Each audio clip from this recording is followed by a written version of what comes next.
Hola colegas, quien les habla Samuel Vélez Rivera, estudiante de la especialización en Derecho de Daños y Responsabilidad Pública y Privada en su segunda cohorte de la Universidad Libre de Pereira. El día de hoy tengo el gusto y la satisfacción de venir a hablarles de un tema dentro de la concepción actual de Derecho de Daños, denominado incidencia de la transición del Estado de Derecho a Estado Social de Derecho en la interpretación de las normas de responsabilidad civil en el derecho colombiano. No obstante, para reconocer este tema, lo primero que tenemos que ahondar es en el reconocimiento de que hay una condición de transición o de cambio entre el Estado de Derecho y lo que concebimos como Estado Social de Derecho, reconociendo entonces que la Constitución de 1886 determinaba la existencia de un Estado de Derecho, misma que fue cambiada en su concepción por su concepto liberal y por su determinación liberal al momento de expedirse la séptima papeleta en 1990, que dio lugar a la existencia entonces de nuestra nueva Constitución, la Constitución de 1991. Hay una clara diferenciación entre lo que es el Estado de Derecho y lo que concebimos ahora contemporáneamente como el Estado Social de Derecho. Lo primero es advertir que el Estado de Derecho se sustenta en la existencia y en la prevalencia de las normas, ¿sí? Entonces, la supremacía del orden al que estamos obligados todos los colombianos en este caso, estaba determinada por la preexistencia de una norma. Y en este orden el mayor nivel de injerencia estaba dado a las normas legales, ¿sí? También tenemos que reconocer que en esa época, en 1886, estaba determinada la división tripartita de poderes. También vamos a reconocer que ese concepto ha cambiado un poco ahora con la nueva estructuración del Estado en vigencia de la ley de la Constitución de 1991 como segunda característica. La tercera característica es revisar cómo es la interpretación del principio de legalidad en esa Constitución,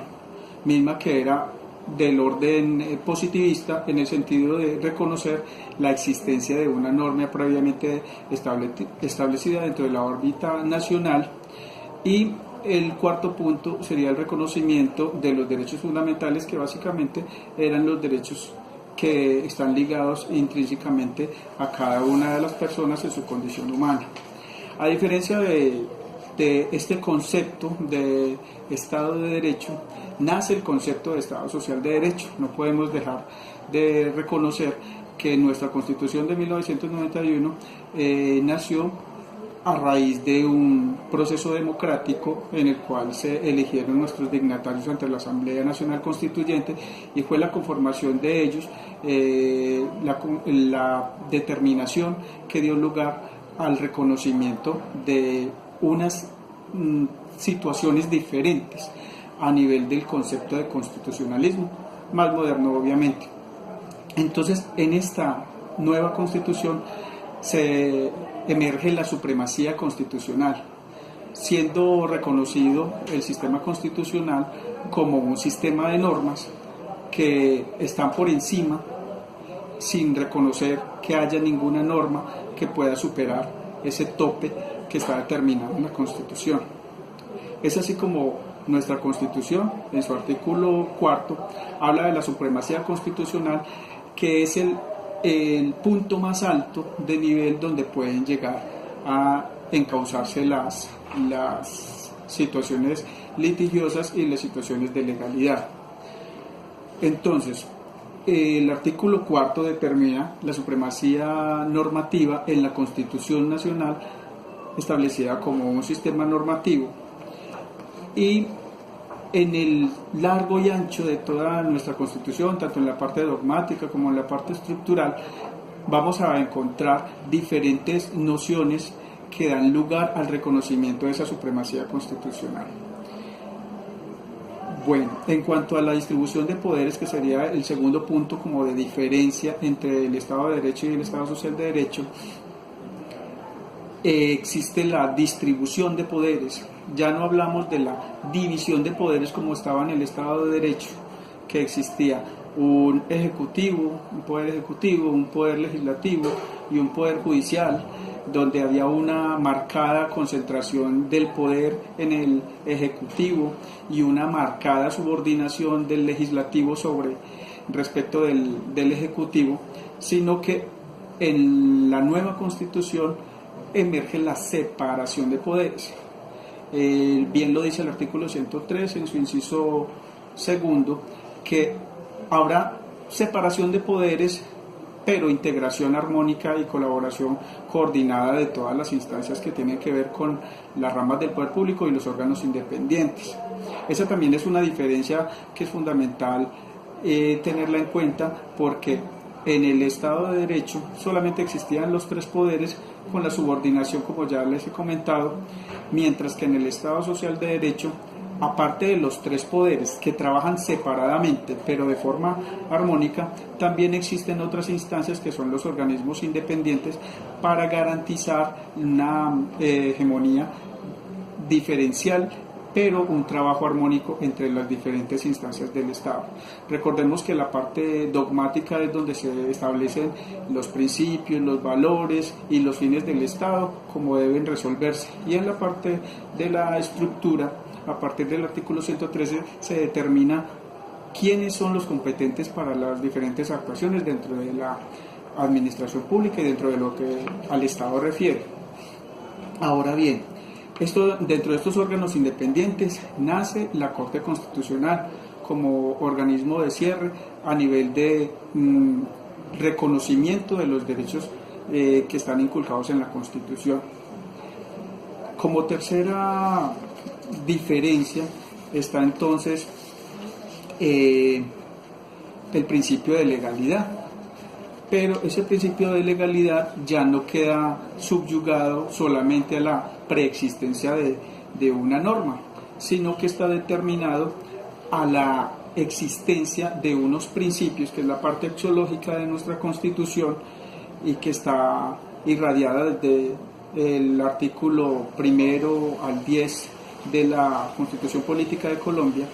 y de los derechos de primera, segunda, tercera generación, inclusive los innominados, que están entre el articulado número 11 y el 94. Entonces se prescribe que no solamente el punto más alto de nivel de convergencia de las actuaciones del Estado deben estar revestidos de constitucionalidad, sino que también va a haber una instancia para el control de las mismas, que en este caso es la Corte Constitucional, como lo rescata el artículo 241. En todo el recorrido normativo que tiene la Constitución siempre vamos a encontrar la supremacía normativa,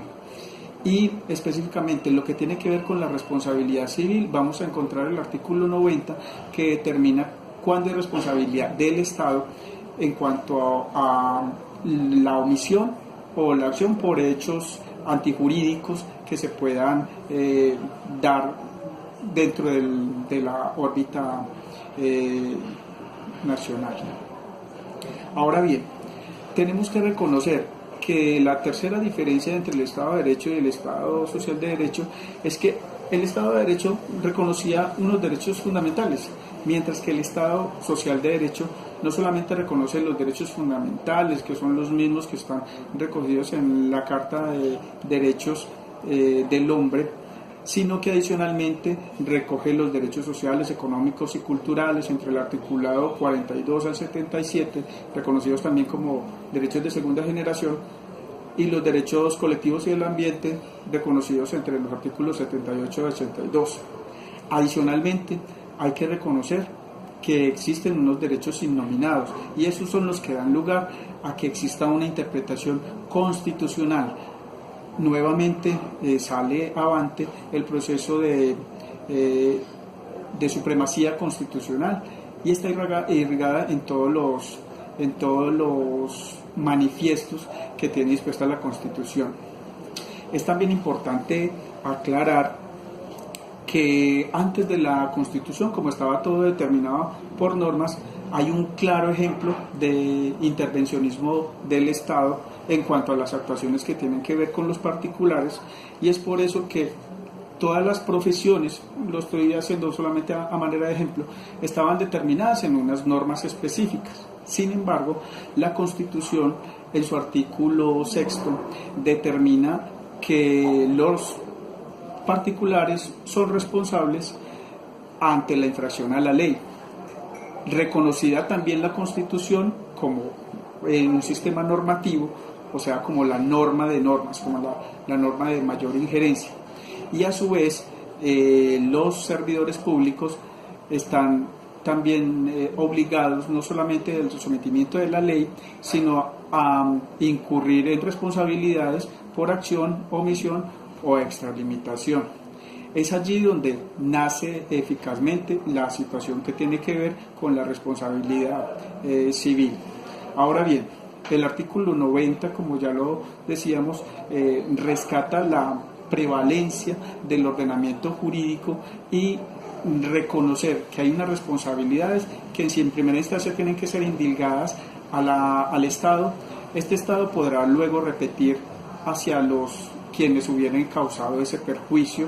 en primera medida económica, y quienes tendrán que llegar a resarcir los pagos que haya tenido que incurrir la administración en ese sentido.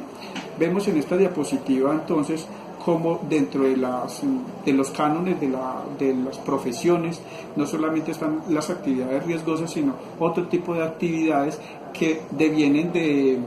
del orden jurídico del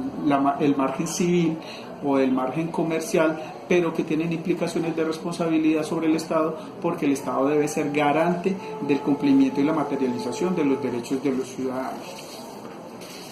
Es así como entonces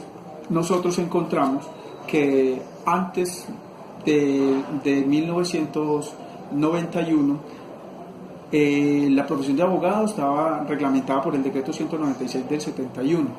y después de emerger la nueva Constitución se rige mediante la ley 1123 del 2007, y en todas las actuaciones que versan sobre la responsabilidad de los agentes del Estado tenemos que encontrar que hay una consonancia de nivel constitucional. Entonces hemos hablado de la existencia de la supremacía de la Constitución, marcada por el artículo 4 de la Constitución. Hay un control constitucional que responde a esas inquietudes o a esas interrogantes que se pudieran presentar. Ahora bien, adicionalmente, el artículo 230 de la Constitución respalda que toda norma tiene que ser interpretada bajo el orden constitucional, y en caso de controversia se acudirá a unos sistemas auxiliares, unos mecanismos auxiliares de interpretación normativa, como son la jurisprudencia y la doctrina, pero siempre todos están subordinados a la preexistencia de la Constitución. Hay un punto también adicional que es importante rescatar, y es que el artículo 93 y 94 determinan que todos los convenios y tratados internacionales que lleguen a la jurisdicción colombiana para ser incorporados dentro de la legislación propia gozan del bloque de constitucionalidad. ¿Esto qué quiere decir? Que toda norma que provenga del orden externo para ser incorporada a nivel interior, para hacer su aplicación a nivel de Colombia, pasa por el bloque de constitucionalidad. Obviamente tiene que tener un revestimiento de conocimiento por parte de la Corte Constitucional, y luego queda emergida como una norma de carácter estatutario que obviamente su tope máximo, su algidez máxima, es llegar hasta el borde constitucional. O sea que no podemos hablar de la existencia de normas que estén por encima de la Constitución. Bien, entonces tenemos que reconocer entonces que todo el andamiaje institucional, la estructura de la administración se encuentra enmarcado en el cumplimiento de los fines del Estado. Y estos fines del Estado generan ese marco límite que está dimensionado en la Constitución, de tal forma que en caso de que haya alguna controversia entre una norma u otra, siempre se tendrá prevalencia sobre el orden constitucional. Está bien, estamos reconociendo también el hecho de que hay situaciones que en el Estado de Derecho, si no estaban marcadas y definidas explícitamente en una norma, entonces no eran susceptibles de aplicación. Ahora, la Constitución de 1991 permite que al evidenciar una controversia entre las mismas normas, siempre se tendrá en cuenta el carácter constitucional de la protección de los derechos en su orden: derechos de primera generación, los de segunda generación, los de tercera generación, los innominados y la conexidad que haya entre los mismos, de tal suerte que se reviste entonces a los jueces de esa facultad de interpretar las normas y ajustarlas, acomodarlas y hacer una armonización de las normas de tal suerte que se mantenga y preserve el orden jurídico. Recordemos también que una de las condiciones novedosas que tiene esta Constitución de 1991 es la existencia de la tutela, siendo un mecanismo garante para la materialización de los derechos fundamentales, y que en esa órbita se le genera a los jueces la condición de jueces de orden constitucional, quienes van a deliberar y decidir asuntos que tengan que ver con los derechos fundamentales, constituyéndolos en jueces constitucionales para que sus decisiones se hagan en el marco normativo, siempre sujeto y supeditado a la Constitución política. Bueno, amigos, espero haber sido explícito en ese sentido. Recordemos entonces que el carácter de la supremacía constitucional está ligado al artículo 4,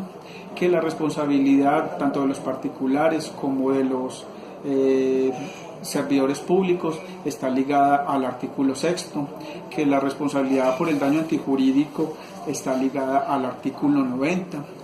que el artículo 93 y 94 nos hablan de los cánones del bloque de constitucionalidad, en tal sentido de que los tratados y convenios internacionales entrarán a la órbita de legalidad dentro del Estado colombiano sin superar la Constitución. Y el artículo 241 establece que hay un control constitucional a cargo de la Corte Constitucional, quien es el órgano de cierre para determinar la constitucionalidad o no, o sea, la sujeción o no de las normas de índole inferior, para que todas estén marcadas dentro de los cánones que tienen preceptuada la misma Constitución. De pronto, una situación que se presenta con la Constitución de 1991 es que tiene un poco más de flexibilidad al momento de ser modificada, porque hay diferentes formas de modificarla o ajustarla, pero eso se deriva de las condiciones contemporáneas que se vayan presentando, pero siempre en garantía y en procura de materializar los fines del Estado y los derechos de las personas que hacemos parte de él. Espero haya sido de aceptación este trabajo y recuerden que este fue Samuel Vélez Rivera, estudiante de la segunda cohorte de responsabilidad pública y privada en Derecho de Daños de la Universidad Libre de Pereira. Muchas gracias.